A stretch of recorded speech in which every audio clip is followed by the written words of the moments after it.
Assalamualaikum warahmatullahi wabarakatuh. Halo, apa kabar semuanya? Semoga hari ini kita dalam keadaan yang baik-baik saja ya.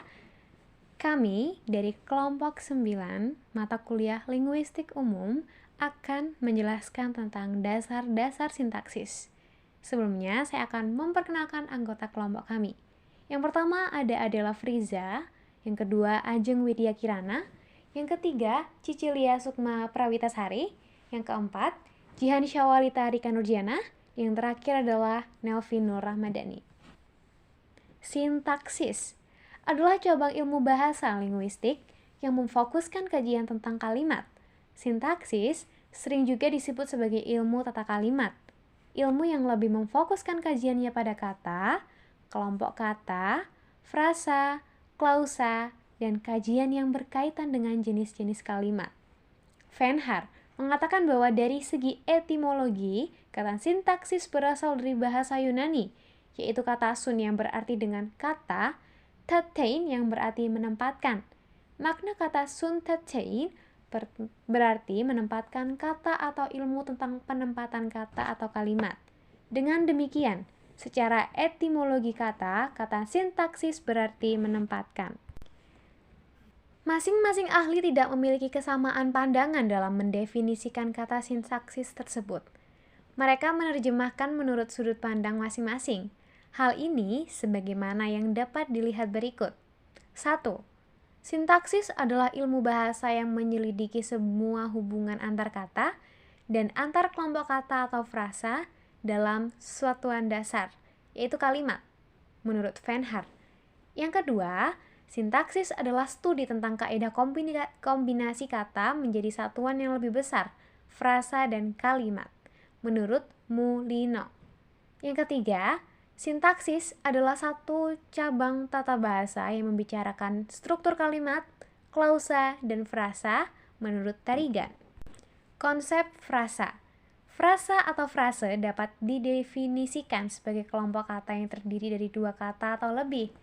Hal ini, sebagaimana yang dikemukakan Krefft, bahwa frasa adalah suatu konstruksi yang terdiri dari dua kata atau lebih. Kedua kata tersebut dapat berfungsi sebagai inti atau hanya salah satunya saja berupa inti. Frasa atau frase adalah sebuah makna linguistik. Selanjutnya, ciri-ciri frasa. Yang pertama, terbentuk atas dua kata atau lebih dalam pembentukannya. Yang kedua, menduduki fungsi gramatikal dalam kalimat. Yang ketiga, mengandung suatu kesatuan makna gramatikal. Dan yang keempat adalah bersifat non-predikatif. Lalu selanjutnya adalah jenis-jenis frasa. Frasa berdasarkan jenis atau kelas kata. Yang pertama adalah frasa nomina modifikatif, koordinatif, dan apositif. Yang kedua, frasa verbal modifikatif, koordinatif, dan apositif. Yang ketiga, frasa adjektiva modifikatif, koordinatif, dan apositif. Yang keempat, frasa pronominal modifikatif, koordinatif, dan apositif. Dan yang kelima adalah frasa numeralia modifikatif, koordinatif.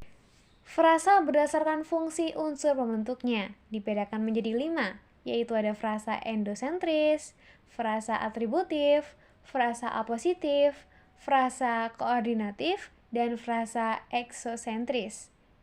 Sedangkan frasa berdasarkan satuan makna yang dikandung atau dimiliki unsur-unsur pembentuknya dibagi menjadi 2, yaitu frasa biasa dan frasa idiomatik.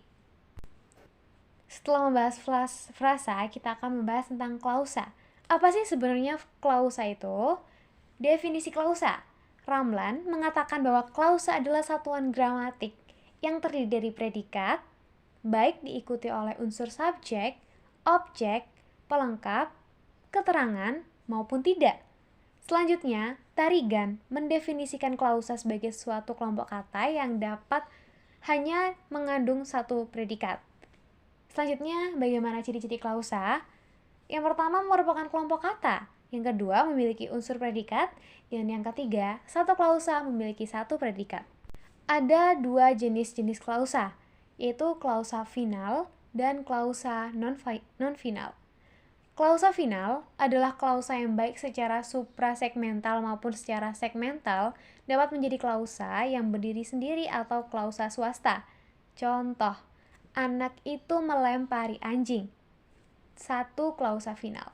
Yang kedua, saya memarahi dia. Satu klausa final.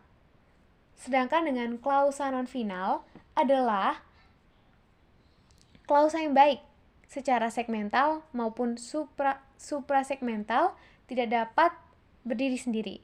Contoh, 1. Agar tujuannya tercapai. 2. Tidak terjadi gangguan. Sebuah klausa non final dapat menjadi klausa final, caranya dengan menghilangkan unsur pengikat yang ada di dalamnya. Contoh, tujuan tercapai. Jadi kita menghilangkan agar. Yang kedua, tidak terjadi gangguan. Selanjutnya adalah pengertian kalimat.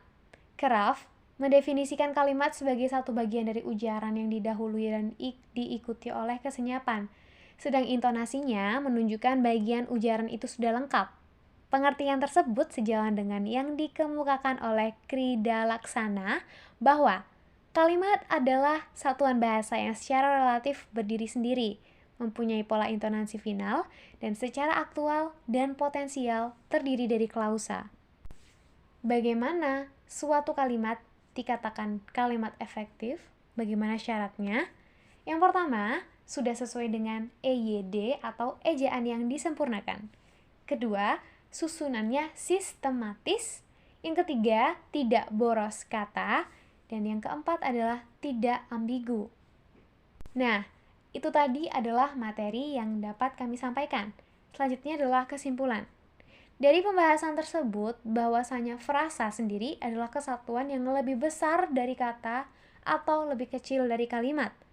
Frasa dilihat dari segi hubungan distribusi unsur-unsurnya, terdiri atas frasa endosentrik, atributif, koordinatif, apositif, dan ekosentrik. Frasa dilihat dari segi kategorinya, terdiri atas 4 macam frasa, yaitu frasa nominal, verbal, adjektival, numerial, pronominal. Klausa dilihat dari segi kata yang menduduki predikat, terdiri atas klausa verbal, adjektif, intransif, aktif, pasif, dan resiprokal, dan klausa depan. Adapun kalimat adalah satuan bahasa yang secara relatif berdiri sendiri, mempunyai pola intonasi final. Kalimat efektif adalah susunan kata yang mengikuti kaidah kebahasaan secara baik dan benar. Adapun kaidah kebahasaan yang digunakan adalah EYD atau ejaan yang disempurnakan. Jadi teman-teman, itu tadi adalah materi kami tentang dasar-dasar sintaksis. Semoga apa yang kami sampaikan bisa bermanfaat ya, dan dapat menambah pengetahuan teman-teman semuanya. Sekian dari kami, apabila ada salah kata ataupun hal-hal yang kurang berkenan di hati, mohon dimaklumi. Wassalamualaikum warahmatullahi wabarakatuh.